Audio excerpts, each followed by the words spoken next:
অম্বুবাচী পার্বণ শুরু হয় আষাঢ় মাসে। এই সময়টিকে বলা হয় মায়ের ঋতুকাল। কামাখ্যা মন্দিরে তখন পূজা বন্ধ থাকে, কারণ এই সময় দেবীমার বিশ্রামের সময়। মাটি তখন সিক্ত হয় পবিত্র রক্তে, প্রকৃতিও যেন মাতৃরূপ ধারণ করে। এই পার্বণ চলে ঠিক 3 দিন। চতুর্থ দিনে হয় দেবীর স্নান ও পূজা। অম্বুবাচী মানে ঋতুকাল বা অম্বুবাচী যোগ। মা কামাখ্যা তখন প্রকৃতির মতো বিরতিতে। পূজা না হলেও উপবাস পালিত হয়। হাজার হাজার ভক্ত আসেন তীর্থ করতে। কামাখ্যার মাটি তখন হয়ে ওঠে অমূল্য। এই মাটিকে বলা হয় রক্তকমল বা যোনি তত্ত্ব। মাতৃপ্রকৃতির এই রূপ বৈজ্ঞানিকও। পৃথিবীর উর্বরতা তখন বাড়ে বলে বিশ্বাস। কামাখ্যা আসলে শক্তির উৎস। এই সময়ে মা কামাখ্যার গর্ভগৃহ বন্ধ থাকে। ভক্তরা বাইরে বসেই স্তব পাঠ করেন। আধ্যাত্মিক শক্তির জাগরণ হয় এই সময়ে। মাটি যখন ঋতুমতী হয়, তখন কৃষিকর্ম বন্ধ রাখা হয়। প্রকৃতি তখন গর্ভধারণের মতো এক পবিত্র প্রক্রিয়ায় থাকে। অম্বুবাচী তাই কেবল উৎসব নয়, এটি একটি চেতনা। এক মাতৃরূপী পৃথিবীর ঋতুচক্রকে উপলব্ধি করার সময়। এই সময় মাটির গভীর স্তর গর্ভবতীর মতো জেগে ওঠে, এবং আমরা যেন শিখি সৃষ্টি আগে বিশ্রাম চায়। দেবীমার ঋতুকালকে অশুচি নয়, পবিত্র বলা হয়, কারণ রক্ত মানেই জন্মের শুরু, নয় অপবিত্রতা। কামাখ্যা মন্দির তাই অনন্য, কারণ তা নারী জন্মের রহস্য প্রকাশ করে। অম্বুবাচী আমাদের শেখায় বিশ্রামী প্রকৃতির সম্মান। এই 3 দিন ধরেই নারী শক্তির গূঢ় তাৎপর্য বোঝানো হয়। ঋতুমতী মেয়ে যেমন বিশ্রামে থাকে, তেমনি মা কামাখ্যাও। পূজার বন্ধ থাকার অর্থ ঈশ্বরকেও দিতে হয় সময়। এটি নারীদেহের পবিত্রতাকে মেনে নেওয়ার দৃষ্টান্ত। ব্রহ্মাণ্ডের শক্তি যোনি কেন্দ্রিক, এই সত্য অম্বুবাচীতে প্রকাশ পায়। এই কারণেই মন্দিরে যোনিপীঠকে কেন্দ্র করে পুজো হয়। মায়ের গর্ভস্থানে তখন প্রবাহিত হয় জাগতিক সৃষ্টির ধারা। হাজারো তীর্থযাত্রী অমৃতের খোঁজে ভিড় করে কামাখ্যায়। কিন্তু এই ভিড় নয় মুখ্য হল উপলব্ধি যে নারী শরীর সৃষ্টির পরম উপাসনা। কামাখ্যা মন্দিরে কোনো মূর্তি নেই, আছে শুধুই যোনিপীঠ। কারণ দেবী এখানে রূপে নয়, শক্তিতে বিরাজমান। অম্বুবাচী সেই শক্তির ঋতুকালীন প্রতিচ্ছবি মাত্র। যেমন নারী ঋতুকালে শুদ্ধ হয়, তেমনি হয় পৃথিবী। তাই এই সময়ে পূজার নয়, হয় বিশ্রামের আয়োজন। মায়ের রজস্বলা সময়কে অপবিত্র নয়, শক্তিশালী বলা হয়, কারণ এই সময়েই নবসৃষ্টির প্রক্রিয়া শুরু হয়। নারীকে অপবিত্র বলার সংস্কৃতি অজ্ঞতার ফল। প্রকৃতি নিজেই শিক্ষা দেয়, রজ নয়, রত্ন। অম্বুবাচী সেই রত্ন উপলব্ধির উপলক্ষ। এই 3 দিন নারী শরীরের রহস্যে ঢুকে পড়ে আধ্যাত্মিকতা। পৃথিবী হয় অন্তঃসত্ত্বা, মাটি হয় মায়ের গর্ভ। গঙ্গা, যমুনা, সরস্বতী সব নদী হয়ে ওঠে গর্ভধারিণী। এই সময় আত্মা নিস্তব্ধ হয়, মন হয় প্রতিফলিত। মা তখন নিজের মধ্যে নিজেকে লুকিয়ে রাখেন। মন্দির হয় বন্ধ, দরজা হয় বন্ধ, হৃদয় হয় উন্মুক্ত। এই বন্ধ দরজাই বলে সৃষ্টির আগে প্রয়োজন গোপনতার। মা নিজেই তখন শক্তি হয়ে ফিরে আসার জন্য প্রস্তুত হন। অম্বুবাচীর মূল শিক্ষা, শক্তি যখন বিশ্রামে যায়, বিশ্ব থেমে যায়। আর তাই তো প্রকৃত জ্ঞানী বিশ্রামের মর্ম বোঝে। অম্বুবাচীর সময় শুধু পূজা বন্ধ নয়, জিহ্বা ও মনের অপচয়ও বন্ধ থাকা উচিত।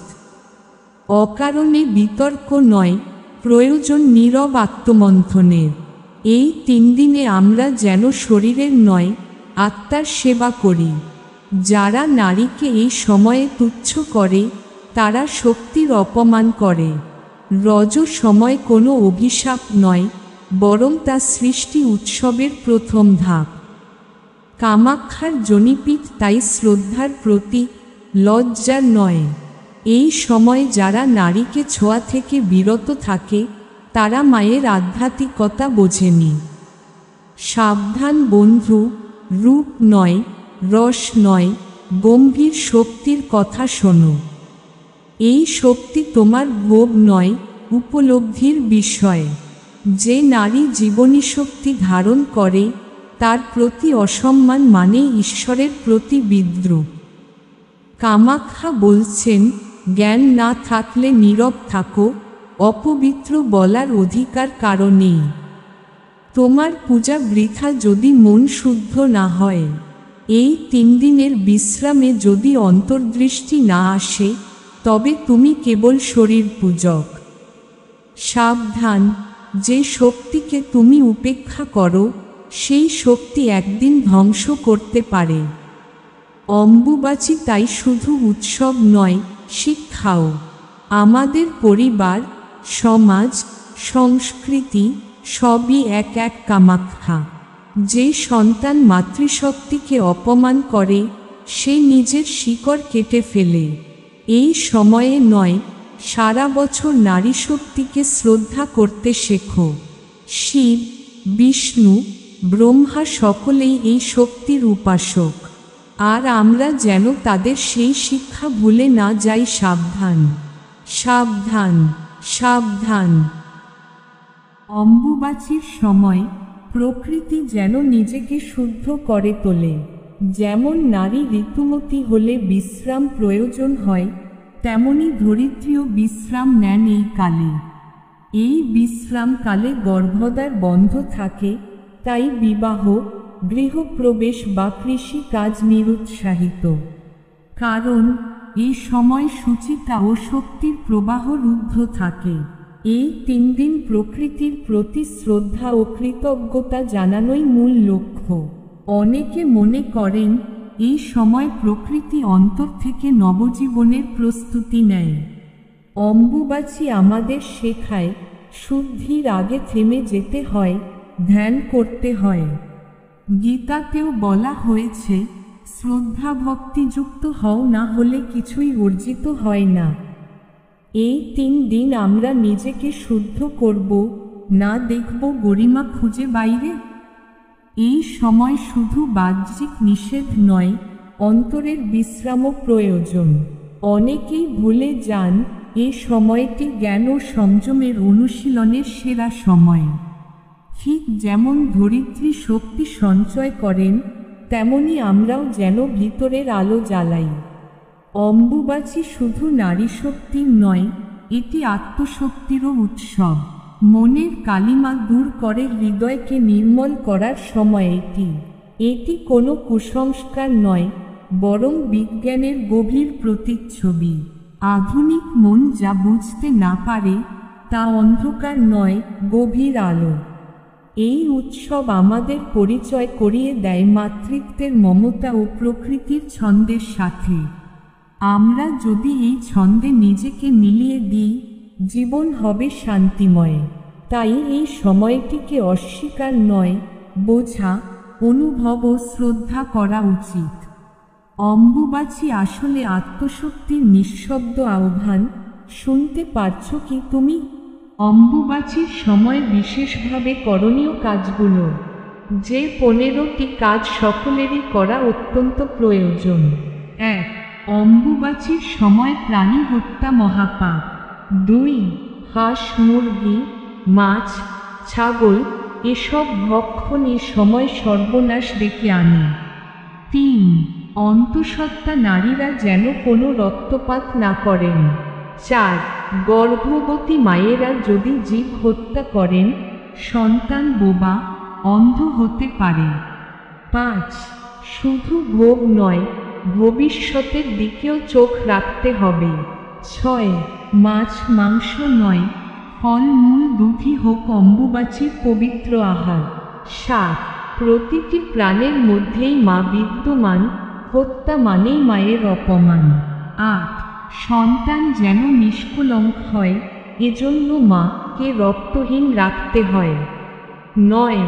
পাখির ডাক শুনুক, তাদের প্রাণ কেঁদে ওঠে বাঁচার আকুতিতে। 10. গর্ভাবস্থায় প্রতিটি কাজ সন্তানকে গড়ে তোলে বা ভেঙে দেয়। 11. ভাত মুড়ি দুধে চলে যায়, তবুও প্রাণ নিল না।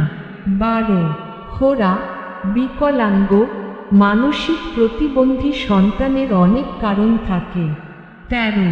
তার একটি হতে পারে অম্বুবাচীর অজ্ঞতাপূর্ণ আচরণ। 14. মা যখন বিশ্রামী, তখন প্রকৃতির দরজা বন্ধ থাকে। 15. এই সময় খারাপ কাজ করলে ভবিষ্যতে পাপের ফল অবধারিত। তাই আসুন অন্ততপক্ষে এই কাজগুলো আমরা সকলেই পালন করি। সবশেষে চ্যানেলের পক্ষ থেকে সকলের নিকট আমাদের আকুল আবেদন, এই বার্তাটি যদি আপনার হৃদয় ছুঁয়ে যায়, একবার অন্যদের শেয়ার করুন। অম্বুবাচী শুধু উৎসব নয়, তা আত্মশুদ্ধির সময়। আমাদের চ্যানেল জ্ঞানের জন্য, ভক্তির জন্য, মানবিকতার জন্য। ভিডিওটি লাইক দিন, সাবস্ক্রাইব করুন, পাশে থাকুন। আবার ফিরে আসুন, কারণ আপনার ভাবনাই আমাদের চালিকা শক্তি। সকলের শুভ হোক, মঙ্গল হোক। জয় নিতাই, জয় গৌরহরি।